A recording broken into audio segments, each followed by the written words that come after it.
রূপে গুণে তুমি শ্রেষ্ঠ, দিলাম তোমায় 100-100। কয়েকদিন আগে যখন ঢাকায় চিত্রনায়িকা পরীমনির গ্রেপ্তারি পরোয়ানা জারি হয়, তখন আদালতে নায়িকার জামিনদার হিসেবে দেখা যায় এক তরুণকে। এরপর নায়িকা পরীমনির সঙ্গে নিয়মিতই দেখা মিলত তার। প্রশ্ন ওঠে পরীমনির সাথে থাকা সেই তরুণের পরিচয় নিয়ে। পরে জানা যায় পেশায় সঙ্গীত শিল্পী সেই তরুণ, নাম শেখ সাদী। মূলত পরীমনির জামিনদার হয়ে আলোচনায় আসেন তিনি।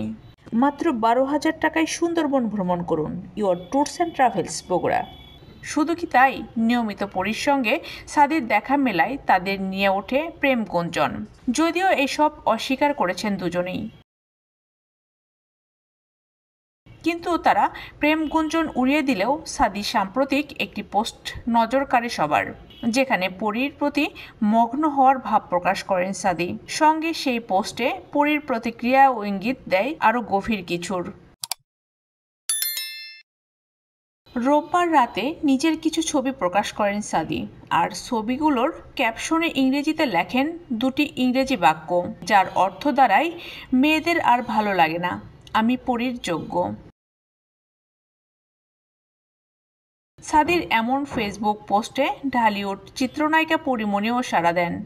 দরজার আড়াল থেকে উকি দেওয়া একটি স্টিকার কমেন্ট দিয়ে পরী লেখেন, ওহ।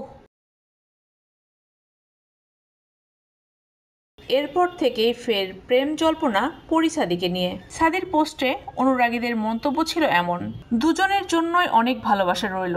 আরেকজন লেখেন, আমাদের সন্দেহ ঠিক ছিল। অপর আরেকজন লেখেন, আগেই ধারণা করেছিলাম, আর আজকে একদম স্পষ্ট হয়ে গেল।